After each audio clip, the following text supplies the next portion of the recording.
My name is Dara Wilson, 68 years old and recently retired after 4 decades of teaching 5th graders. When my husband Harold passed away, my world shattered. My son Jackson suggested I move in with his family until I got back on my feet. I thought living with my son, his wife Allison, and my grandchildren would heal my broken heart. Instead, I discovered just how unwelcome I truly was. That Sunday family lunch was supposed to be pleasant, but it became the moment that changed everything. The moment I finally found my voice again. If you are watching this from a place where family is everything, give this video a like and subscribe. Trust me, you will want to hear how I finally stood up for myself after years of quiet suffering. I spent 40 years molding young minds, teaching 10-year-olds about the wonders of science, the beauty of literature, and the importance of kindness. I loved every minute of it. My classroom was my second home, my students like extended family. Harold and I had built a modest but comfortable life in our small 3-bedroom home in Springfield. We had dreams of traveling during our retirement years, maybe seeing the Grand Canyon, visiting Florida, taking that cruise to Alaska we always talked about. But life had other plans. Harold was diagnosed with pancreatic cancer just 2 months after my retirement party. Instead of exploring national parks together, I spent my first year of retirement in hospital waiting rooms and eventually by his hospice bed. He fought hard for 18 months before the cancer won. I still remember his last words to me, "Live fully, Dara. Promise me." After the funeral, the silence in our home became unbearable. Every corner held memories, every room echoed with his absence. The maintenance became overwhelming too.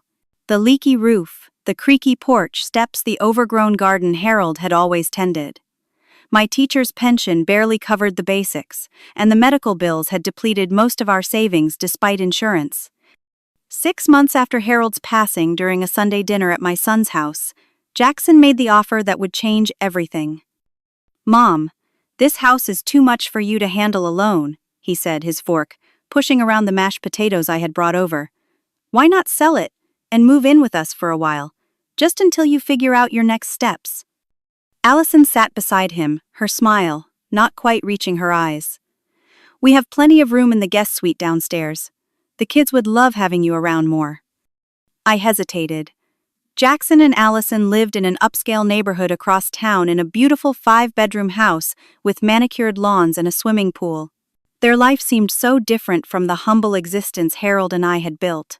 Jackson had done well in finance, and Allison worked part-time as an interior designer for wealthy clients.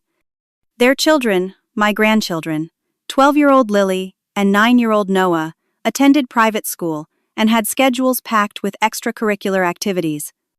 "I would not want to impose," I said carefully. "Nonsense, Mom. Family takes care of family."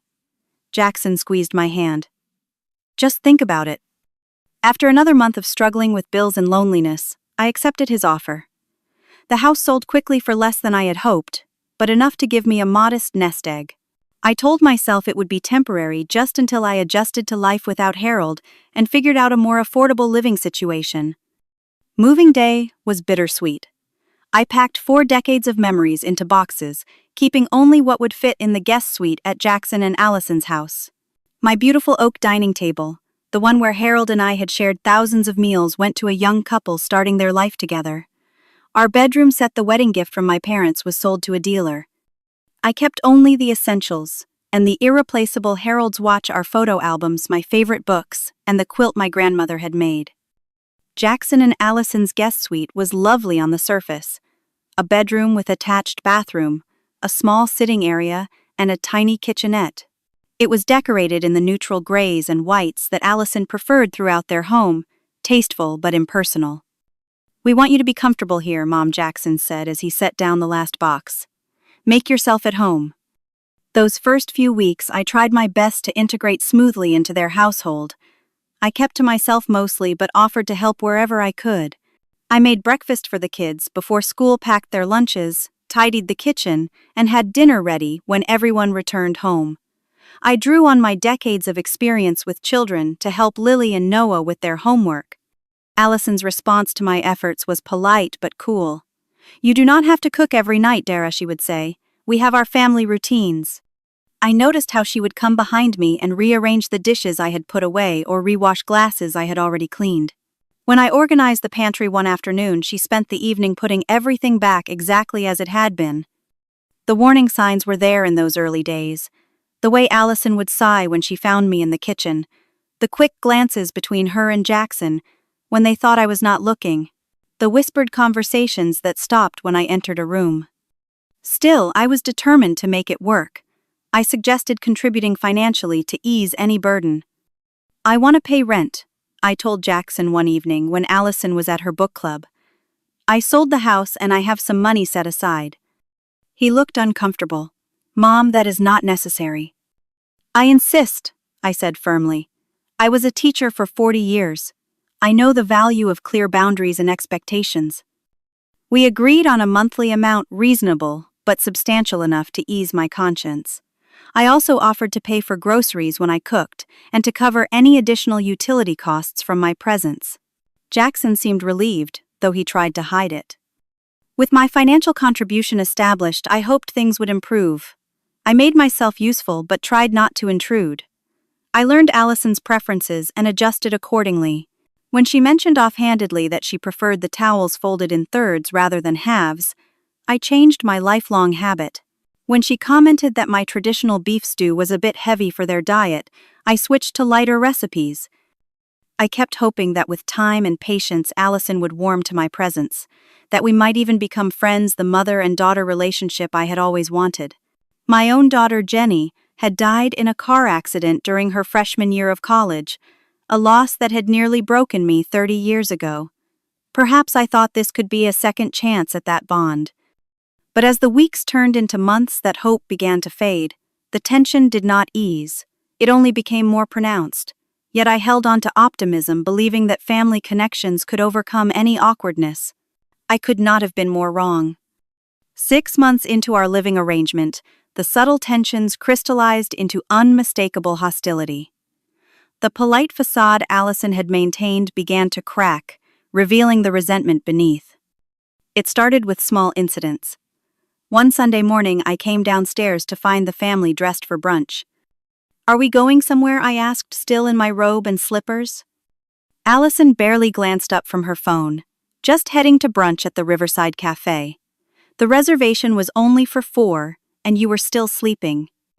I had been awake since 6, reading quietly in my room as I did every morning.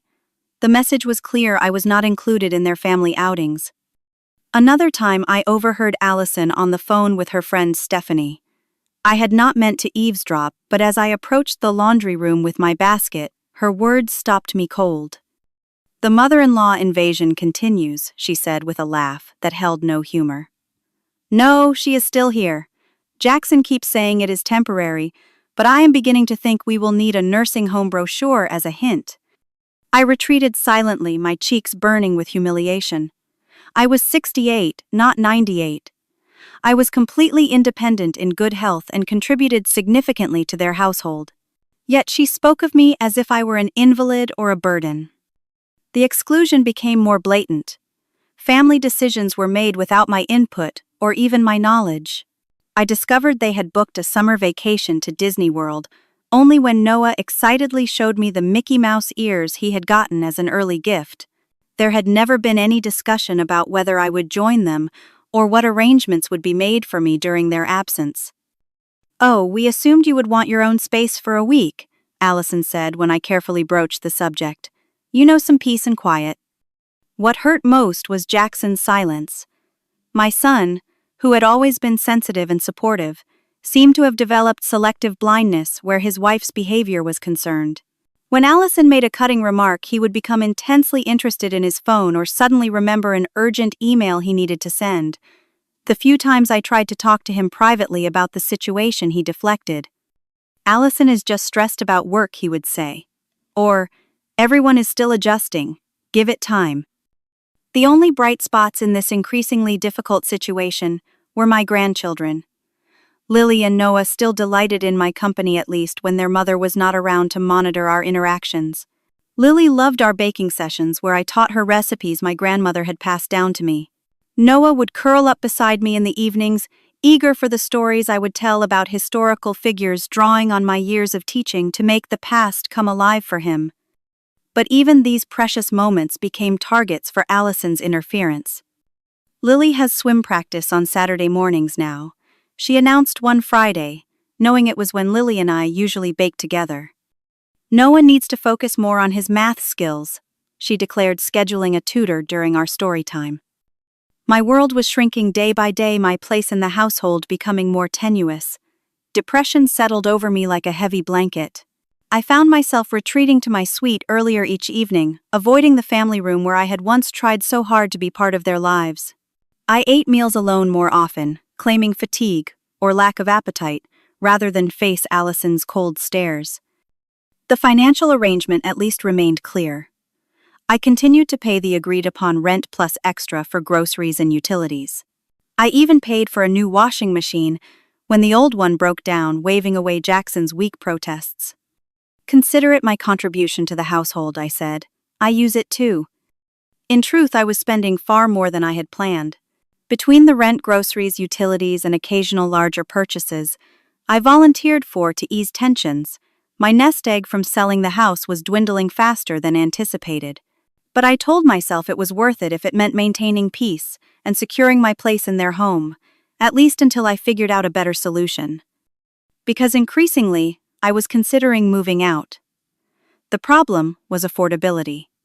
Housing costs had risen dramatically since I had purchased my home with Harold 30 years ago. My teacher's pension would barely cover rent in a decent apartment, let alone utilities and other necessities. Senior living facilities in the area had long waiting lists and high entry fees. So I endured. I swallowed my pride, bit my tongue, and tried to make myself as unobtrusive as possible. I became a ghost in the house that was supposed to be my sanctuary. Then came the Sunday lunch that would change everything. "We are having my parents and sister over for lunch on Sunday," Allison announced during dinner one Wednesday evening. "Mom and Dad are eager to see the new landscaping, and Tracy just got back from her European trip." I nodded politely, assuming as usual that I would be expected to make myself scarce during their family gathering. Perhaps I would visit the local library or take a long walk in the park. "Dara, you will join us, of course," Allison added, surprising me. "You have not met my family yet, have you?" The invitation, unexpected as it was, filled me with a cautious hope. Perhaps this was an olive branch, a sign that Allison was finally accepting me as part of the family. Or at the very least, it would be a change from the isolation I had been experiencing. "I would love to," I replied, trying to contain my enthusiasm. "Can I help with anything?" "Just be there at noon," she said. "I have it all under control." Despite her dismissal of my offer to help, I spent the next few days quietly preparing for the lunch. I wanted to make a good impression on Allison's family, hoping that perhaps they might become allies in improving my relationship with my daughter-in-law. I took stock of my wardrobe, which had diminished considerably since moving from my own home. Many of my clothes had been donated or stored, as the guest suite had limited closet space. After trying on several options, I settled on a blue dress with a subtle floral pattern that Harold had always said brought out the color of my eyes. I hand-washed it carefully and pressed it with the small travel iron I kept in my suite. Sunday morning arrived, and despite Allison's assertion that she had everything under control, the house was a flurry of activity. Jackson was mowing the lawn one last time, Lily was helping set the dining room table with the good china, and Noah was being dispatched to clean his perpetually messy room in case Grandma June wants to see it. I found Allison in the kitchen, surrounded by grocery bags, and looking uncharacteristically flustered. "Can I help now?" I asked gently. She hesitated, then nodded reluctantly. "You could start the salad while I prep the roast." For the next 2 hours, we worked together in the kitchen. It was the longest period we had spent in each other's company without tension in months. I chopped vegetables for the salad, prepared a vinaigrette dressing, and then moved on to arranging a cheese board with the expensive selections Allison had purchased. When she struggled with the timing of the side dishes, I quietly suggested a sequence that would ensure everything finished cooking at the same time, drawing on years of preparing school events and family meals. For a brief moment, I saw a glimmer of genuine appreciation in her eyes. "That works much better," she admitted. By 11:45, everything was ready. The dining room table was set beautifully fresh flowers arranged in the center. The house smelled of roasting beef and herbs. I had just enough time to return to my sweet change, into my blue dress, apply a touch of lipstick, and run a brush through my silver hair before the doorbell rang.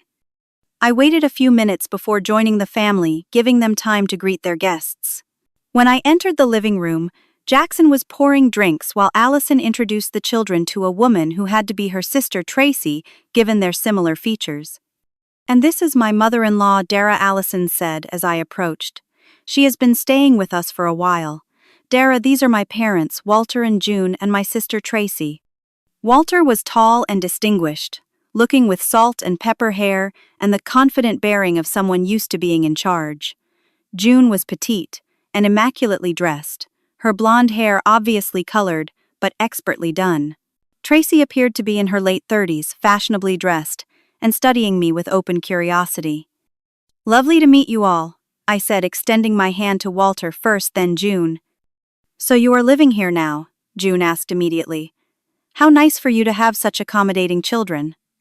There was something in her tone that made me uncomfortable, but I smiled warmly.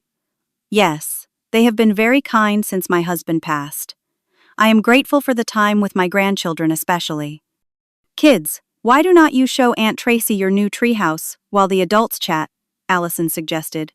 Once the children had pulled Tracy outside, the conversation shifted to more adult topics. Walter launched into a story about their recent cruise to the Caribbean, while June interjected with details about the shopping and dining. I listened attentively, asking questions and participating when I could. It felt good to engage in adult conversation again, to be part of a social gathering after months of increasing isolation. "How are you adjusting to retirement?" Dara Walter asked, during a lull in the conversation. "June and I have been retired for 5 years now, and we are busier than ever." I had actually been retired for just a few months when Harold got sick, I explained. So I have not really had a chance to develop a retirement lifestyle yet. "Teaching, was it?" June asked, though Allison had already mentioned this during introductions. "Yes, 5th grade for most of my career. I loved it." "Such important work," June said with the slightly condescending tone people often use when discussing teaching. "Though the summers off must have been nice." I smiled politely, used to this misconception. The summers were usually spent on continuing education curriculum development and preparing for the next year, plus catching up on all the home projects that got neglected during the school year. As we moved to the dining room for lunch, I noticed the seating arrangement placed me at the far end of the table from Jackson and Allison, who sat at each end as hosts. I was between Noah and Tracy, while Lily sat between her maternal grandparents. The meal began pleasantly enough. The food was delicious and everyone complimented Allison on the menu. I remained quiet about my contributions to the preparation, not wanting to steal any of her glory. The conversation flowed from Tracy's European adventures to local gossip about neighbors I did not know to updates on relatives I had never met. I tried several times to join the conversation, but each attempt seemed to fall flat. When I mentioned a book I had recently read that related to Tracy's travels in Italy, Allison smoothly changed the subject to a restaurant she and Jackson had visited. When I responded to a question Walter asked about local politics, June interrupted with an anecdote about their country club. It became increasingly clear that while I had been invited to the lunch, I was not really expected to participate in it. I was there as a courtesy perhaps, or as an object of curiosity, but not as an equal member of the family circle. As the main course was winding down, I made another attempt at connection. "Noah has been doing so well with his history project," I mentioned during a brief silence. "We have been reading about ancient Egypt together." "Oh, Mom has been a tremendous help with the kids' homework," Jackson said, the first time he had acknowledged my presence in nearly an hour. Allison's smile tightened. "Though we have been thinking of hiring a proper tutor for Noah's math, teaching methods have changed so much since. Well, since earlier days." The implication that my teaching methods were outdated stung, but I kept my expression neutral.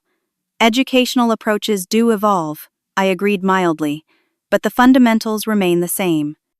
As dessert was served a beautiful chocolate cake that I knew Allison had purchased from the upscale bakery in town, the conversation turned to the house itself. "The new landscaping looks wonderful," June gushed. "Those Japanese maples must have cost a fortune." "Worth every penny," Allison replied. "We are thinking of renovating the kitchen next." And with that simple statement, the conversation took the turn that would change everything. "A kitchen renovation," Walter raised his eyebrows. "That is a major undertaking. Are you thinking full gut job or just cosmetic updates?" Everything, Allison said enthusiastically. "New cabinets, quartz countertops, professional-grade appliances, maybe even taking down that wall to open up the space to the family room." "That sounds expensive," June commented, taking a delicate bite of her chocolate cake. Jackson nodded. "The estimates are coming in around $60,000, but it will add value to the home." I nearly choked on my coffee. $60,000 was more than 2 years of my teacher's pension.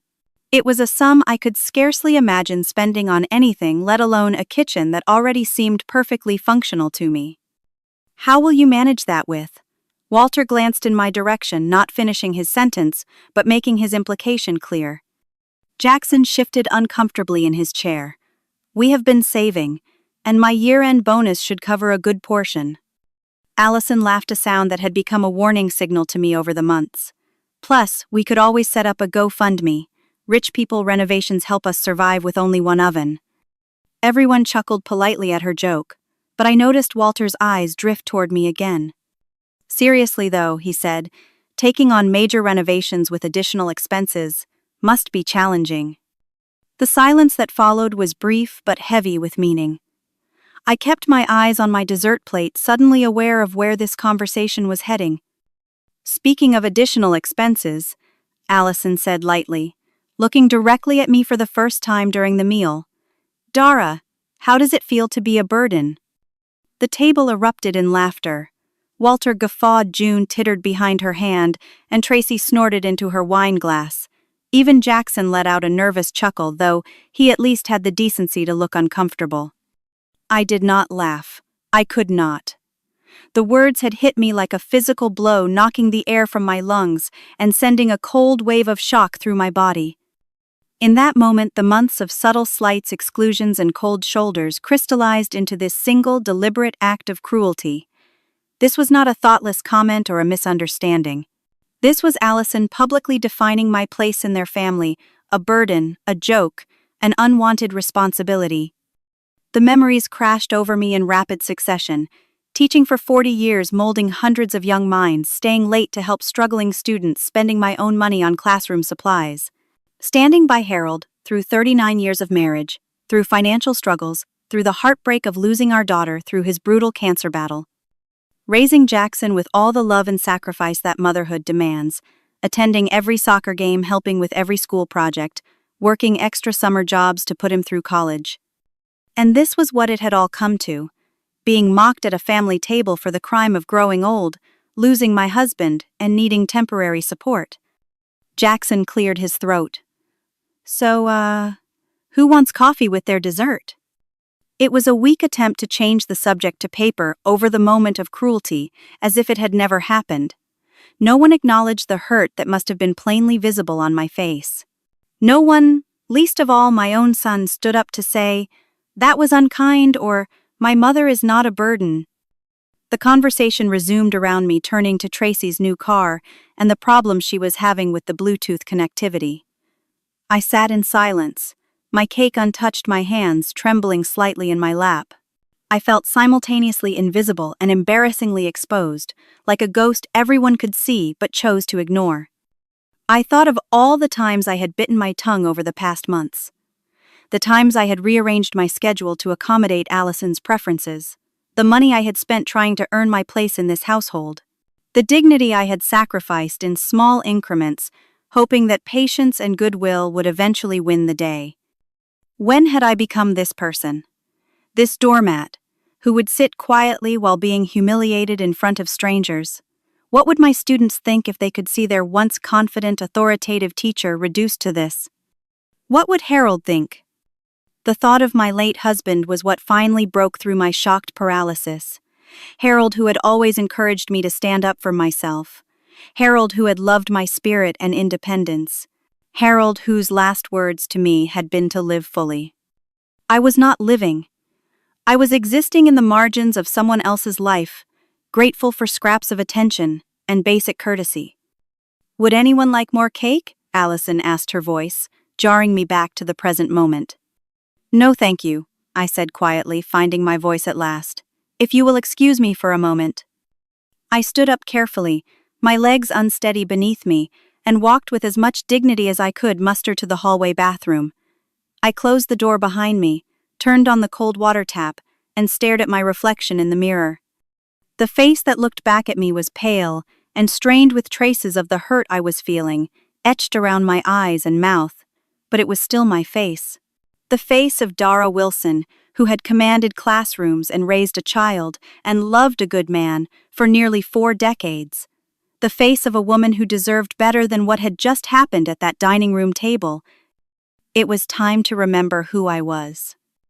As I stood in the bathroom, hands gripping the cool porcelain of the sink, the full weight of my situation finally settled on my shoulders. For months, I had been making excuses for Allison's behavior, for Jackson's cowardice, for my own acquiescence. I had told myself that family was worth the sacrifice of dignity, that having a roof over my head was worth the daily small humiliations. But was it? Was this half-life, this ghost existence, really what Harold would have wanted for me? I closed my eyes and remembered my parents in their final years. My father, once a robust construction worker, had suffered a debilitating stroke at 70. My mother had cared for him at home, with my help, refusing to consider a nursing facility, despite the enormous physical and emotional toll. When she developed early onset Alzheimer's, Harold and I had moved them both into our home. For nearly 4 years we had juggled full-time jobs, raising Jackson and caring for my increasingly dependent parents. It had been exhausting, heartbreaking work, but never once had we made them feel like burdens. Never once had we mocked them for needing help. We had protected their dignity fiercely, even when my father could no longer feed himself and my mother could no longer remember my name. Because that is what family does. That is what love demands. I opened my eyes and really looked at myself in the mirror. When had I started carrying myself with this defensive hunch, this apologetic posture? When had I started avoiding eye contact, even with my own reflection? Since moving in with Jackson and Allison, I realized. Since accepting the unacceptable premise that I should be grateful for basic decency, that I should earn my place in my own family with money and servitude and silence. I thought about the financial reality of my situation. Yes, I had been paying rent, but how much had I really been contributing? I pulled a small notepad and pen from my dress pocket, where I had long ago developed the teacher's habit of always keeping writing materials. Monthly rent to Jackson, $1,200. My share of utilities, approximately $300. Groceries, at least $400, since I bought most of the food I cooked for family meals. The new washing machine had cost $900. I had paid for the children's school supplies in August, over $400. There was the plumber I had called and paid for when the guest bathroom shower leaked the landscaper I had hired, as a surprise for Allison when she mentioned wanting new flower beds, the weekly house cleaning service I had insisted on paying for to reduce Allison's workload. All told, I had been contributing nearly $2,500 per month to the household, plus occasional large expenses.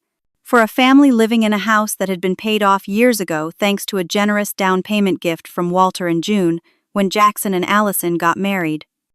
I had been paying more than my fair share all along. Far from being a burden, I had been a financial asset they would miss when I was gone. And I would be gone. That decision crystallized in my mind with sudden clarity. I could not, would not, continue living where I was neither wanted nor respected, where my own son would sit silently while his wife mocked me at a family gathering. But where would I go? The question that had paralyzed me for months now seemed less intimidating. I was a retired educator with a lifetime of experience managing on a limited budget. Surely I could figure this out. I remembered a conversation with Margaret, a former colleague I had run into at the grocery store a few weeks earlier. She had mentioned living at Riverside Gardens, a senior apartment complex built specifically for retired teachers. It is not fancy, she had said, but it is clean, safe, and the community is wonderful. Plus, they work with our pension scales to keep it affordable. I had nodded politely but had not pursued the information, still clinging to the idea that living with family was the better option. Now, Margaret's words came back to me as a lifeline.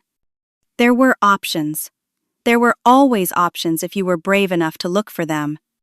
And I needed to be brave now, not just for myself, but for Harold's memory, for the legacy I wanted to leave my grandchildren. Did I want them to remember a grandmother who taught them it was acceptable to be treated with disrespect? Or did I want to show them that self-respect was non-negotiable at any age? I thought about my former students, many of whom still sent Christmas cards or stopped me in the grocery store to share their accomplishments. Mrs. Wilson, they would say, you always told us to stand up for ourselves and others. Mrs. Wilson, you taught me that respect is earned by giving respect. Mrs. Wilson, you showed me that age is just a number and that we never stop growing and learning. What would they think of their Mrs. Wilson now? The realization was painful, but necessary. I had been complicit in my own diminishment. By accepting unacceptable treatment, by prioritizing peace over principle, I had enabled the very behavior that was breaking my heart. No more. I straightened my shoulders and looked at my reflection with new resolve. The woman in the mirror looked back at me with recognition, with the glimmer of her old strength returning to her eyes. I ran cold water over my wrists, a trick I had learned long ago to calm nerves before parent-teacher conferences. I reapplied my lipstick, blotted it carefully, and smoothed my silver hair. Then I took a deep breath and prepared to return to the dining room, not as the apologetic invisible guest, but as Darragh Wilson, a woman reclaiming her dignity and her future. The path forward would not be easy. There would be difficult conversations, logistical challenges, and the emotional toll of separation from my grandchildren. But staying was no longer an option. Not if I wanted to honor Harold's last wish for me to live fully. As I reached for the bathroom doorknob, I felt lighter than I had in months. The decision itself was liberating. Whatever happened next, I would face it as myself, not as the shadow I had become. It was time to go back to the dining room and speak my truth. When I returned to the dining room, the conversation had moved on, as if the hurtful incident had never occurred.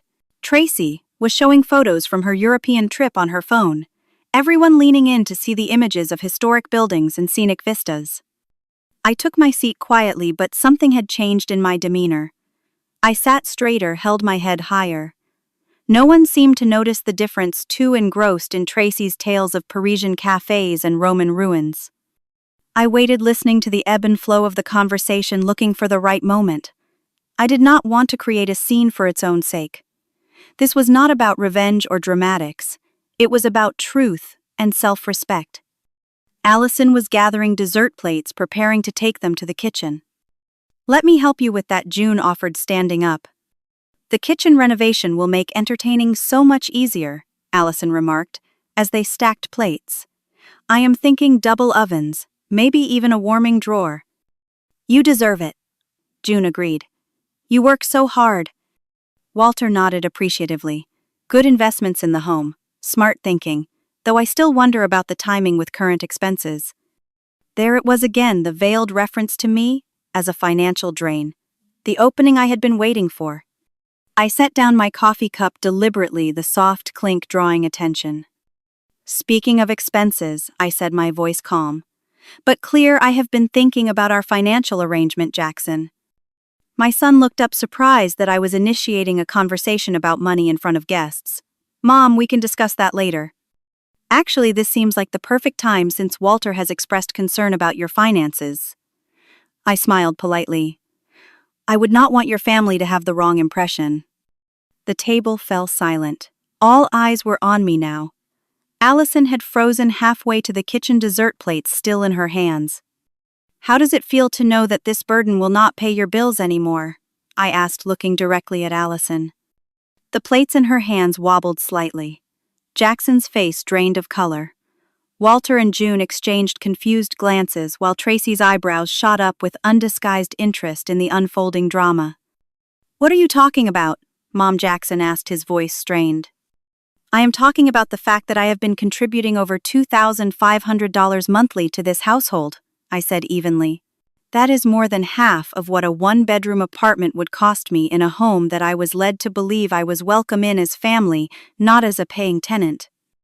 Allison set the dishes down carefully and returned to her seat. "Dara, I think you are misunderstanding." "I understand perfectly." I interrupted something I had never done before. "I understand that I have been paying rent, utilities, groceries, and occasional major expenses like the new washing machine and professional landscaping. I understand that despite these contributions, I am viewed and treated as a burden." I turned to Walter and June. "Did you know that I paid for the plumbing repairs last month? Or that I cover the weekly housekeeping service? Or that I contributed $20,000 from my house sale toward Noah's private school tuition when Jackson mentioned?" They were considering public school due to budget constraints. The expressions on their faces told me they had not known any of this. The narrative they had been given was clearly quite different. "Mom, this really is not appropriate dinner conversation." Jackson attempted, his voice tight with embarrassment. "Neither is asking your mother how it feels to be a burden," I replied calmly. Yet that happened, and everyone at this table laughed. Everyone except me. A heavy silence fell. Tracy had the grace to look ashamed. Walter cleared his throat uncomfortably. "I had no idea you were contributing so significantly," he said finally. "Few people treat financial matters with transparency," I said. "As a teacher, I lived on a modest income all my life. I know the value of $1, and I know the value of honest work. What I apparently failed to recognize was the value of my own presence in this family." Allison's face had flushed red. "You make it sound like we have been taking advantage of you. We gave you a place to live when you had nowhere else to go." "I had options," I corrected her. "I chose to come here because Jackson invited me, because I wanted to be close to my family, and because I believed we could support each other through difficult times.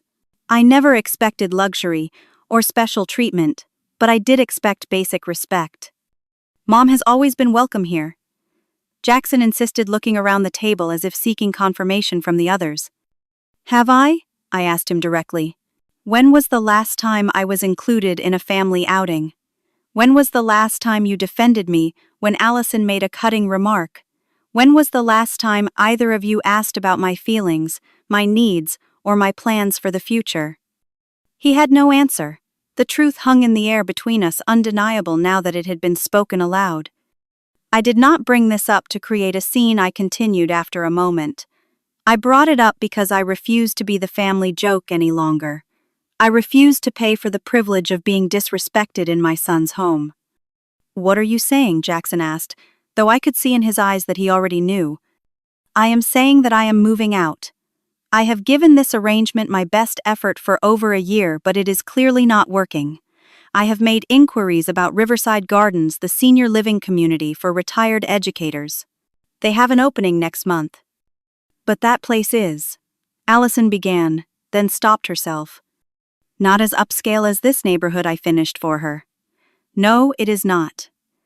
But it will be my own space where I do not have to apologize for existing."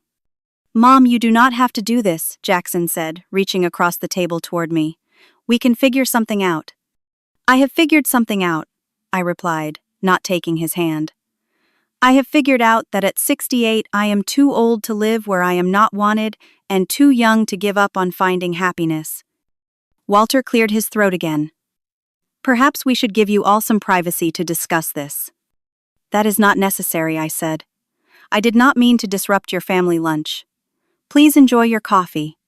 If you will excuse me, I have some phone calls to make regarding my new living arrangements." I stood up, smoothed my dress, and looked around the table one last time. "Thank you for including me in your gathering today. It was clarifying." As I turned to leave, Allison's voice stopped me. "Dara, wait. I did not mean what I said earlier. It was just a joke." I looked back at her, meeting her eyes directly. "Some things should never be treated as jokes, Allison. The dignity of another human being is one of them." I hope you will remember that when you are my age and your children are deciding how to treat you." With that, I walked out of the dining room with my head held high, leaving a stunned silence behind me. The weeks following that fateful Sunday lunch were a whirlwind of activity and emotion. Once I had made the decision to leave, I did not look back. I called Margaret that very afternoon and arranged to see the available apartment at Riverside Gardens the next day. The one-bedroom unit was indeed modest compared to Jackson and Allison's spacious home.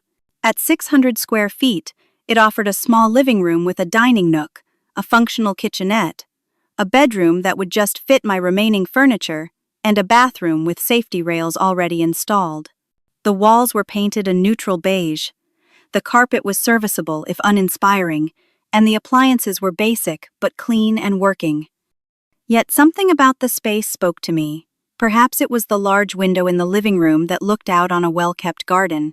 Perhaps it was the bulletin board in the common area filled with notices for book clubs, movie nights, and volunteer opportunities. Or perhaps it was simply the knowledge that this place could be mine, truly mine, with no conditions or apologies required. I put down a deposit that day, using money from my dwindling savings. The monthly rent would take a significant portion of my pension, but without the burden of contributing to Jackson's household, I calculated that I could make it work. Jackson came to my suite that evening after his parents and Tracy had left. His expression was a mixture of guilt, confusion, and concern. "Mom, you do not have to move out," he said, sitting awkwardly on the edge of my small sofa. What Allison said was out of line, and I have talked to her about it. "Have you?" I asked, genuinely curious about what that conversation had entailed. He shifted uncomfortably. "Yes. She feels terrible. She says it was just a thoughtless joke." "A joke requires humor, Jackson. There was nothing funny about it, and everyone's laughter made it clear that this is how I am viewed in your home. As a burden, an obligation, an unwelcome guest, despite paying my way and more." "That is not true," he protested, but his eyes slid away from mine. "It is true," I said gently, "and on some level you know it. You have allowed this situation to develop by never standing up for me, by pretending not to notice the ways Allison has made me feel unwelcome. I do not blame you entirely. I allowed it too by staying silent, by trying to buy acceptance. We are both at fault." He looked down at his hands. "Where will you go? That retirement place is not. It is not what you deserve. Riverside Gardens is exactly what I need right now. It is affordable. It offers community with people my own age, who share similar experiences. And most importantly, it is a place where I can rebuild my sense of self." "But the kids will miss you," he said, his final argument. This was the one point that could have weakened my resolve. The thought of seeing less of Lily and Noah created a physical ache in my chest. But I reminded myself that our current arrangement was not healthy for them either. "I will miss them terribly," I admitted, "but I will not disappear from their lives. We can arrange regular visits, perhaps weekend sleepovers, once I am settled. And they deserve to see their grandmother living with dignity and joy, not diminished and afraid to speak." Jackson had no response to that. He left shortly after, promising to figure something out, though it was clear he had no solution to offer. The next few weeks were busy with practical matters. I gave formal notice of my intention to move out by the end of the month. I sorted through my already reduced belongings, deciding what would fit in my new smaller space. I contacted the bank to arrange for my Social Security and pension deposits to be redirected. Allison maintained a cool distance during this time. She made no further apologies, but she also refrained from her usual cutting remarks. It was as if our confrontation had established a new boundary that even she recognized should not be crossed again. The children's reactions were the most difficult to navigate. Noah at 9 did not fully understand why I was leaving. "Is it because you do not love us anymore?" he asked one afternoon, as I was carefully wrapping Harold's watch to pack. "Oh, sweetheart, no," I assured him, pulling him into a tight hug. "I love you and Lily more than anything in the world. But sometimes grown-ups need their own spaces to be happy and healthy. My new apartment is not far away, and you can visit me often. We will still have our special story times and adventures." Lily at 12 was more perceptive. She had witnessed enough of the tension between her mother and me to have some understanding of the situation.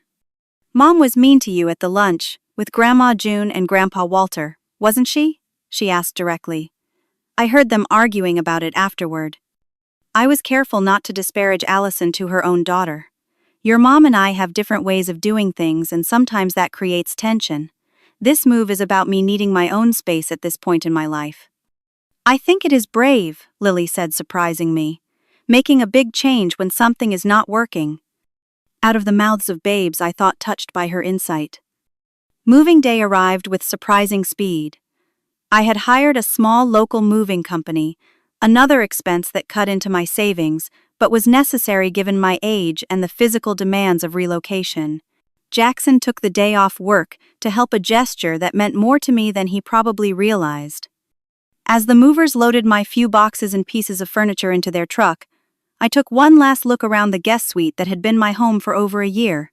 Despite the difficult memories, I felt a wave of gratitude for the shelter it had provided during a vulnerable time in my life. I had arrived here broken by grief, and I was leaving stronger for having faced another kind of pain. Jackson drove me to Riverside Gardens, while the movers followed with my belongings. Allison had claimed a work emergency, and was not present for my departure, a fact that brought both disappointment and relief. The children were at school, but I had said my temporary goodbyes the night before, promising phone calls and visits soon. The process of settling into my new apartment was both challenging and invigorating. Every decision, from where to place my reading chair to how to arrange my small kitchen, was mine alone to make.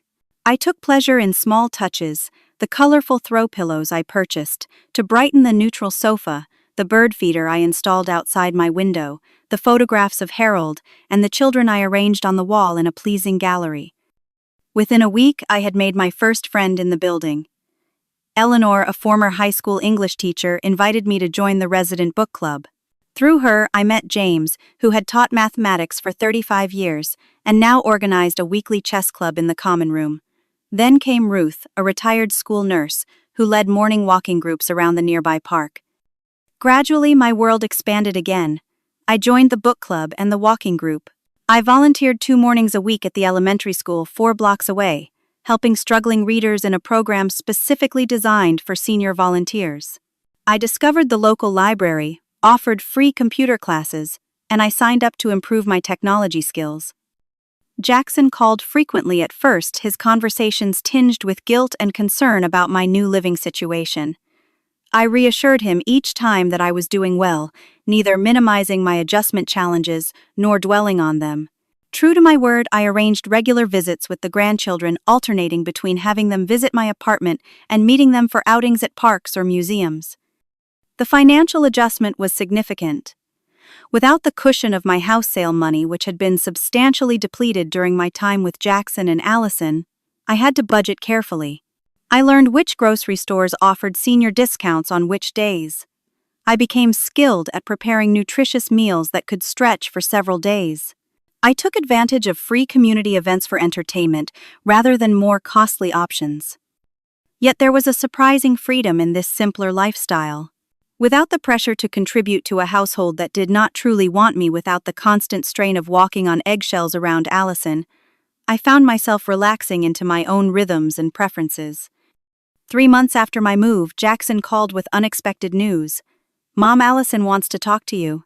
Would you be willing to meet her for coffee? I hesitated, uncertain whether I was ready to face my daughter-in-law again. Did she say why? Not exactly. But things have been different since you left. Curiosity won out over caution, and I agreed to meet Allison at a coffee shop halfway between our homes. She was already seated when I arrived, her usual polished appearance slightly diminished by dark circles under her eyes. Thank you for coming, she said as I sat down across from her. I was not sure you would. I believe in second chances, I replied simply. What did you want to discuss? She twisted her coffee cup in her hands. I wanted to apologize. Really apologize. Not just say the words because Jackson told me to. I waited, giving her space to continue. What I said that day was cruel. I have no excuse. She looked up, meeting my eyes directly for perhaps the first time. And it was not true. You were never a burden financially or otherwise. In fact, she paused, seeming to struggle with what came next. In fact, I prompted gently. In fact, we are struggling a bit without your contributions, she admitted, the words clearly difficult for her pride. I did not realize how much you were actually helping us until you left. The kitchen renovation is on hold indefinitely. I felt no satisfaction at this revelation, only sadness that money had become the basis for valuing family relationships. I am sorry to hear that, I said sincerely. Financial stress can be very difficult. That is not why I wanted to see you, she hurried to add. I am not asking for money. I just wanted you to know that I recognize how wrong I was in what I said and how I treated you. The kids miss you terribly, and even though they visit, it is not the same. I miss them too, I acknowledged. Every day. Would you consider coming for dinner sometimes? Not moving back, she clarified quickly. Just being part of our lives again, in a different way. I considered her offer carefully. The hurt had not disappeared entirely, but I recognized the courage it must have taken for her to reach out. I would like that, I said finally, for the children's sake and for Jackson's, and perhaps in time for ours as well. It was a small step toward healing, but a significant one. Over the following months, a new pattern emerged. I visited Jackson and Allison's home for Sunday dinners twice a month. Lily and Noah came to my apartment every other weekend, delighting in the independence of navigating the senior community and charming my new friends. Jackson stopped by regularly sometimes, just to check in, other times to help with small repairs or to take me to appointments. Allison and I developed a cautious, respectful relationship. Not the close mother-daughter bond I had once hoped for, but something honest and sustainable. We would never be best friends, but we could be family in the truest sense, people who recognized each other's humanity and treated each other with dignity. As for me, I blossomed in my new environment. The walking group improved my physical health. The volunteer work gave me purpose. The friendships I formed with other residents provided intellectual stimulation and emotional support. I even started dating tentatively at first a kind widower named Frank who played piano in the community room on Thursday evenings. Harold would have approved, I think. Not of Frank specifically, though he was a good man, but of my willingness to embrace life again, to live fully as he had asked me to do. The journey from that humiliating Sunday lunch to my new life had been painful but necessary. I had learned that even at 68 it was not too late to stand up for myself. That financial security meant little without personal dignity. That true family was built on mutual respect, not obligation or proximity. Most importantly, I had learned that being needed is not the same as being valued. I wanted both in my relationships, and I deserved both. We all do at every age and stage of life. If you have ever felt invisible or diminished by the people who should value you most, please know that it is never too late to reclaim your worth, never too late to set boundaries, to seek community, to demand respect. The road may be difficult, but the destination is worth every challenging step. Have you ever had to make a difficult choice between family obligation and self-respect? Share your experience in the comments below. And if this story resonated with you, please like, subscribe, and share it with someone who might need to hear that they are not alone. Thank you for listening to my journey. And remember, our worth does not diminish with age, it only transforms.